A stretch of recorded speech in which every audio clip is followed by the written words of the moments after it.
running backs, because this is where, in my opinion, really, really need to start paying attention to J.K. Dobbins. I have some thoughts. They got rid of Mark Ingram. Got rid of Mark Ingram. This is his job to lose.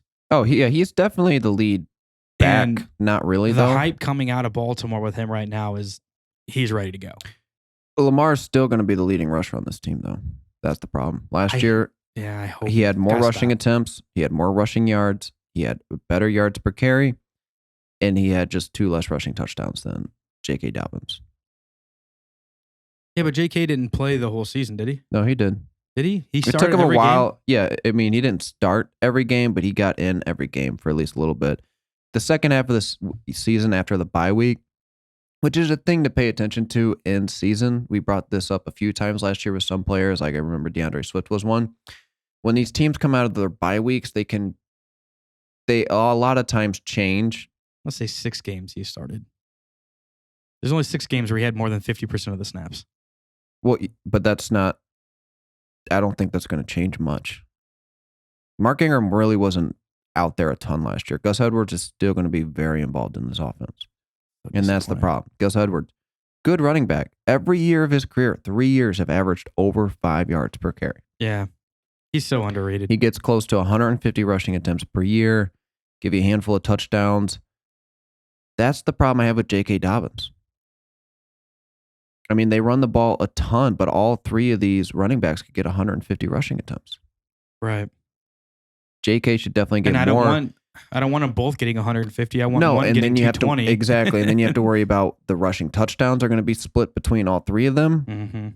The only edge J.K. Dobbins could get is the receiving work, but he didn't see a lot of it last year. He's really going to have to improve. I mean, the second half of this stretch after the bye week, when he was the main running back in there, he saw 10 targets. I mean, he only saw 24 on the season, games, right? Yeah. So, yeah, that's not great. Oh, yeah, but he again, saw way more targets before that point. And then after he became the full-time starter, he saw less. Yeah. I think this is how they do that. Like, their number one running back, they just run the ball. And I think Gus Edwards is actually going to probably target him as far as the passing work goes this year. Yeah. But, he has the potential, especially coming off that Week 17 game that didn't really mean much for fantasy. But he posted 28 points. He was he looked incredible. Oh, he is incredibly fit. He ran for so over 6 yards a carry last year. He's a very, very explosive. It's not the talent. It's the offense and the situation and the players around him. Yeah. And that's why I'm just kind of, I'm not like, he's not on my do not draft list, but he's not a guy I'm reaching for. Well, he's on my kind of do not draft list where he's going. I don't like. Is he still in the 3rd round? Yeah. I don't like taking running backs in the 3rd round. Like we brought this conversation up last week, DeAndre Swift or J.K. Dobbins. I'm on the DeAndre Swift side. It's a worse offense, a worse team, but he's going to get more volume consistently Jared and the Goff passing running work. the ball. So. Well, yeah, and the passing work. Yeah. Well, and Adrian Peterson's not there anymore, right? Because for some reason he always he somehow saw the field more. Yeah. Still can't believe that. And they got rid of Carey on there too. So yeah, I think DeAndre Swift makes more sense. But I mean, I'm not super excited about either of them, but if I had to pick, I think that's a very good debate. But I like J.K. Dobbins more. That's what sucks. Is he was one of my top 2 running backs when he came in. You liked him a little bit more than me. I liked him. I thought it was like a 4 top running backs last year. J.K., Jonathan Taylor, DeAndre Swift. Oh, Clyde. Yeah, Clyde. Yeah.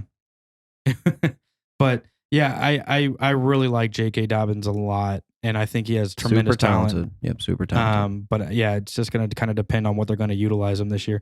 And there's again the utilization that they're talking about doing. I'll hype in this at this point, guys. But they're saying that he's going to get a lot. Well, they're saying he's going to get much more involved in the passing game. If all that happens, good. He'll probably return on your draft value. But we haven't seen that in this offense before, where they're throwing the ball to the running back a ton. This would be a complete offensive scheme change if this happened, which I'm not saying they can't do.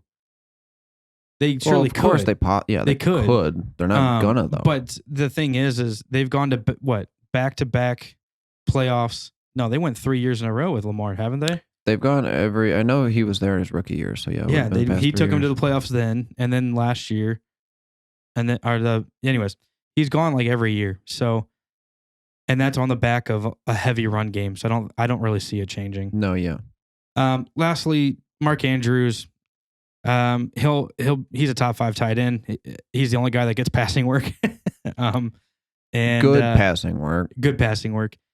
Yeah, he's It's just at he's his just good. and he's a tight end, so he doesn't Yeah. need 120 targets at the wide receiver position. No, to make he- the same impact at the position. Yeah, he's a touchdown machine. That's No. actually where he really benefits, in my opinion. It was, I mean, inconsistent last year. He had big games, then he had 3 points, 4 points, 20 points, 17 points. Great. He's back on track. 4 points, 5 points, 5 points, 13 points, 20 points. Like, it was up and down. Yeah, The second half of the stretch, when Lamar Jackson got going again, he was much better, much more consistent.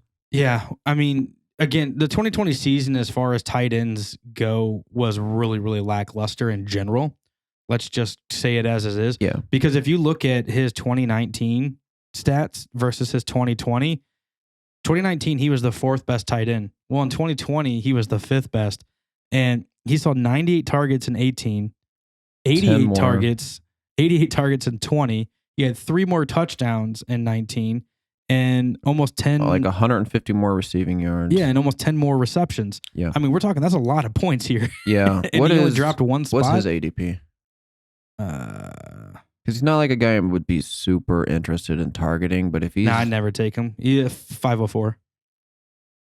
Yeah, that That's one's tough. I that's think high. that the real tough debate is going to be Mark Andrews or TJ Hawkinson. Yeah. Because I feel like they're going around the same place. Yeah, I can double check. real quick. Projected similar outcomes. I think I'd lean TJ there. I would lead TJ just because. But I think Mark Wow. Andrews is going to give you those explosive games that TJ's not. Yeah, TJ's going at 509. Yeah. Yeah, I don't know. I mean, the big thing with TJ is going to be Jared Goff. Will he be good or will he not be? But they don't have a lot to throw to up there either. So it's going to be a good discussion that we'll have to chat about when we do our rankings. Yep. Thank you so much for watching the Fantasy Monsters on YouTube. If you liked our video today, please subscribe to our channel. Hit the little bell icon. Get notified whenever we go live or post other videos. You can see the link below. You can click on previous videos. You can also leave comments below. We'd love to hear from you guys as well. And we'll catch you next week. Have a go.